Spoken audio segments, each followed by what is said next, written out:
nos quer elaborar tiki arriba rapport que recentemente queda apresentar para staatssecretaris Van Huffelen na Tweede Kamer. Depois que essa aqui na ano 22, 22 de setembro 2022, indicar que lo vai evaluar, lo qual está entre outros e protocolo que está ajuda, lo qual ajuda o país no reino para a supervisão financeira. Trata de rapport beleidsevaluatie protocollen Aruba Nederland.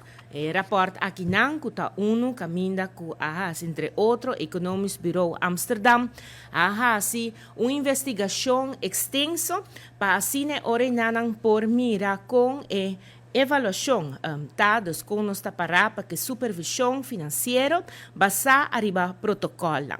Maneira nossa tem vários protocolos que o transcurso de ano a acordo firmado com Aruba, assim na por raia protocolo na 2011, na 2013 e o donderdag protocolo, pero depois de sei também sigue protocolo na 2015, 2018 e último também na 2022.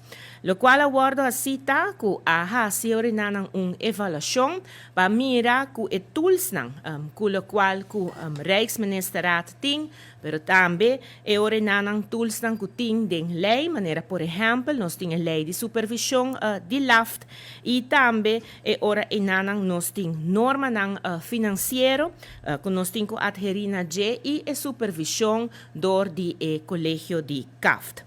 Dessa aqui, Mr. Bisa, que ora que nós passa, se nós passa rato na outro sheet, nós por mira ora não hipnosis, caminho que está indicar de financial toezicht de Aruba, que cultura queda realizar e que não queda realizar dessa aqui e mais claro também que te ponto de melhoração. Dessa aqui, me quer elaborar rato. Para o qual trata e meta que queda realizar sina que o deve de Aruba está bajando. Gasto de personal também está bajando.